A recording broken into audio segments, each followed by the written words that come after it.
Welcome everyone in my channel NP Maths Sir. नमस्कार, आप सबका स्वागत है। आज अपना टॉपिक है रेशनल नंबर यानी कि परिमेय संख्या। हमारे आरबीएसई बोर्ड का जो पहला चैप्टर है, एनसीईआरटी बुक्स और सीबीएसई में भी है।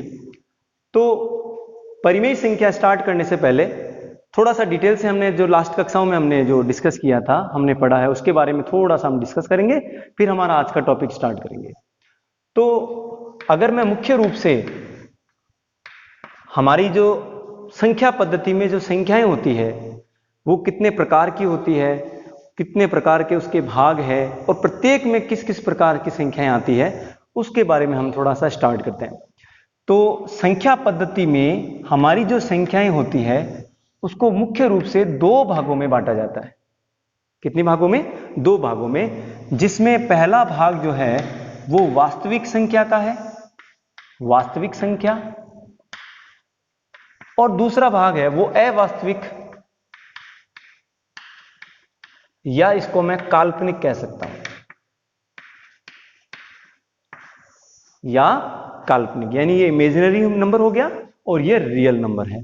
अब वास्तविक संख्या को पुनः दो भागों में बांटा जाता है, परिमेय संख्या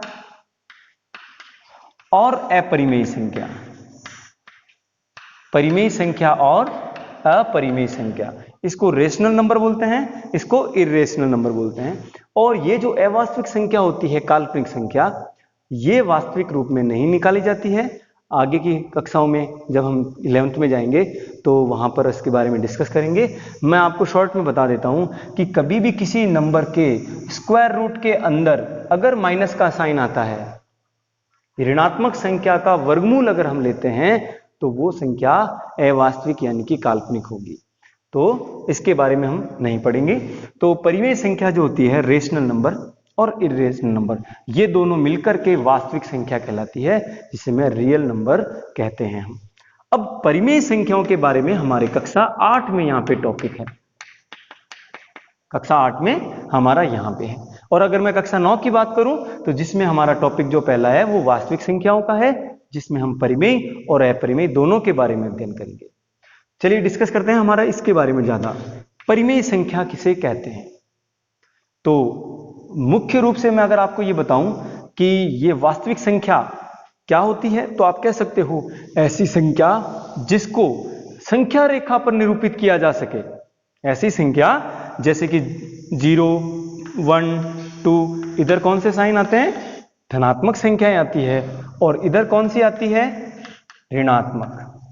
0 से इधर दाहिनी ओर धनात्मक और 0 से उधर ऋणात्मक। ये जिसको हम संख्या रेखा पर निरूपित कर सकते हैं वही वास्तविक संख्याएं होती है। और इनमें ये परिमेय संख्या भी होती है और साथ में अपरिमेय भी होती है। इसका मतलब हम √2, √3 इनको भी संख्या रेखा पर निरूपित करना 9th कक्षा में सीखेंगे। अब परिमेय संख्या किसे कहते हैं, तो मैं शॉर्ट में एक परिभाषा अगर मैं बताऊं, बात करूं, तो आप कह सकते हो ऐसी संख्या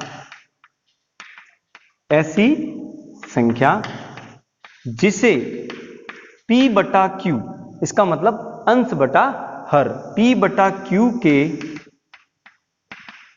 रूप में लिखा जा सके, P/Q के रूप में लिखा जा सके, जहां P व Q पूर्णांक, P व Q क्या होने चाहिए?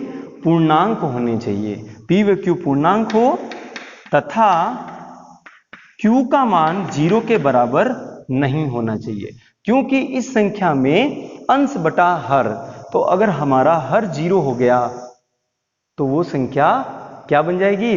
अपरिभाषित हो जाएगी, अनंत हो जाएगी। इसलिए इस Q का मान 0 नहीं होना चाहिए और इसको P/Q के रूप में लिखा जा सके, जहां P और Q पूर्णांक हो। ये हमारी परिभाषा है परिमेय संख्या की, या जिसको हम रेशनल नंबर बोलते हैं। अब इसके विपरीत हमारी अपरिमेय संख्या हो जाएगी, यानी ऐसी संख्या जिसको P/Q के रूप में लिखा जा सके।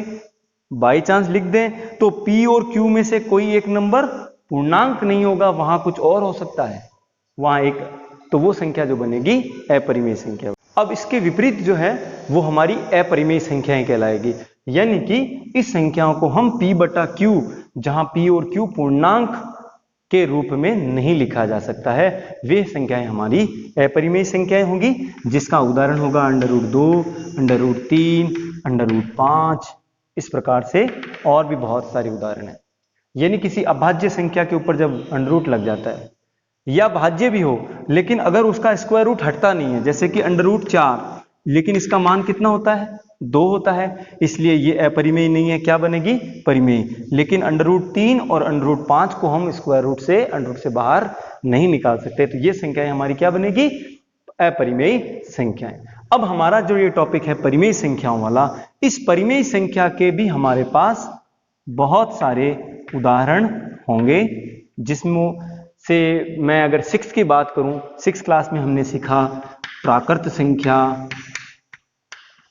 पूर्ण संख्या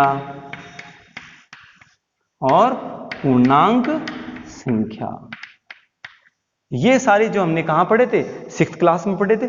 तो प्राकृत संख्या जिसको हम n से निर्देशित करते हैं, डिनोट करते हैं, कैसी संख्याएं जो 1 से प्रारंभ होकर अनंत तक चले, 1 से लेकर अनंत तक की संख्याओं को प्राकृत संख्या कहते हैं। अगर मैं पूर्ण संख्या जिसको हम w से निर्देशित करते हैं, ऐसी संख्याएं जो 0 से प्रारंभ होकर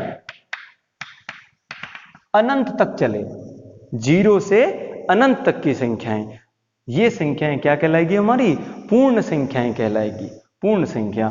उसके बाद पूर्णांक जिसको मैं इंटीजर के रूप में लिख सकता हूं, जो क्या होगी 0 से लेकर अनंत तक धनात्मक और -1 -2 इधर भी आपकी ऋणात्मक अनंत तक, ये जो संख्याएं हैं हमारी कहलाएगी पूर्ण संख्याएं। और ये प्राकृत, पूर्ण, पूर्णांक, इन सब का जो समूह है वो हमारा कहलाता है परिमेय संख्याएं। अब यानी कि इसका एक एग्जांपल आप लेना चाहो तो जिसको p/q, जैसे आपने लिख दिया 2/3, 2/3, तो 2/3 क्या है एक परिमेय संख्या है। आप देखिए यहाँ पे 2 और 3 जो है वो क्या है पूर्णांक है। यहाँ पे ये संख्याएं माइनस में भी हो सकती है, क्योंकि -2 भी हमारा एक पूर्णांक होता है, तो -2/3 भी परिमेय संख्या है। हमारे इस संख्याओं में हमारा जो अंश होता है वो 0 हो सकता है, क्योंकि 0 भी क्या होता है एक पूर्णांक संख्या होता है। तो मैंने 0/3 जिसका मान 0 ही होता है, तो 0 भी क्या है एक परिमेय संख्या है। लेकिन किसी संख्या के डिवाइड में, बटे के रूप में जो भिन्नात्मक रूप संख्या लिखते हैं, ये सारी हमारी परिमेय संख्याएं हैं, जिसमें बटे में, डिवाइड में, हर में कभी भी शून्य नहीं होना चाहिए, अन्यथा वो संख्या परिमेय नहीं रहेगी और वो अनंत और अपरिभाषित हो जाएगी। तो ये हमारी परिमेय संख्या की परिभाषा और इन परिमेय संख्याओं के प्रकार। अब इन संख्याओं के अलावा भी हम कुछ पढ़ते हैं संख्याएं, जैसे कि हम लेते हैं उदाहरण सम संख्या, ऐसी संख्याएं जिनमें 2 का भाग पूरा पूरा जाता है वह संख्या सम संख्या कहलाती है। या यूं कहूं ऐसी संख्या जिसका इकाइकांक 0, 2, 4, 6, 8, यानी कि इकाइकांक 0, 2, 4, 6, 8 हो, तो ये संख्याएं क्या कहलाती है सम। और इसके अलावा विषम संख्या, यानी ऐसी संख्या जिसका इकाइकांक 1, 3, 5, 7, 9 ये हो, यानी कि इन संख्याओं में, विषम संख्याओं में 2 का भाग पूरा पूरा नहीं जाता, वो हमारी संख्याएं विषम होगी। और जिनमें 2 का भाग पूरा पूरा जाता है वह सम संख्या होगी। इनके अलावा और हम कौन सी और संख्याओं के उदाहरण लेते हैं, जैसे हमने पढ़ा हुआ अभाज्य संख्या, जैसे हमने पढ़ा हुआ भाज्य संख्या। अभाज्य संख्या यानी ऐसी संख्या जिसमें स्वयं तथा 1 के अलावा किसी दूसरी संख्या का भाग पूरा पूरा नहीं जाता। तो ये ले लेता हूं मैं अभाज्य संख्या, ऐसी संख्या जिसका केवल डिवाइड भाग खुद का ही जाता है या 1 का जाता है, वह संख्याएं हमारी अभाज्य संख्याएं कहलाती है। या इसकी एक और परिभाषा देना चाहूं तो मैं कह सकता हूं ऐसी संख्याएं जिसके केवल 2 ही गुणनखंड हो, एक तो स्वयं हो जाएगा और 1 हो जाएगा, तो ये 2 जिनके गुणनखंड हो वो अभाज्य संख्याएं कहलाती है। और अगर ऐसी कोई संख्या है जिसके गुणनखंड 1 और स्वयं के अलावा और भी हो, यानी कि दो संख्याओं के अलावा तीसरी संख्या का भी भाग जाता है, तो वो संख्या आपकी क्या कहलाएगी? भाज्य संख्याएं कहलाएगी। तो ये अभाज्य संख्याओं में कौन कौन हो गया? प्रथम अभाज्य संख्या 2 होती है, एक ना तो भाज्य होती है और ना अभाज्य संख्या होती है। 2 हमारी प्रथम अभाज्य संख्या होती है, 2 के बाद 3, 5, 7, 11 ऐसे आगे तक अनंत तक। आप देखिए इन एग्जाम्पल में, इनमें ये सारी वो संख्याएं हैं जिनमें केवल स्वयं का भाग जाता है और एक का भाग तो सभी संख्याओं में जाता है, तो ये संख्या हमारी अभाज्य संख्या होगी। और अगर मैं भाज्य संख्या का एग्जाम्पल लूं, उदाहरण लूं, तो याद रखिएगा प्रथम भाज्य संख्या 4 होती है। देखिए एक ना तो भाज्य होता है ना अभाज्य होता है, 2 अभाज्य है, 3 अभाज्य है, तो भाज्य संख्या की शुरुआत कहां से हुई? 4 से। 4 के बाद 6, उसके बाद 8 और उसके बाद बहुत सारी संख्याएं हमारी भाज्य होती है। तो ये है हमारी संख्याओं का एक चार्ट जो आपको अच्छे से याद होना चाहिए, इनकी परिभाषाओं के साथ याद होना चाहिए और इनको सिंबल के रूप में हम कैसे डिनोट करते हैं वो भी याद होना चाहिए।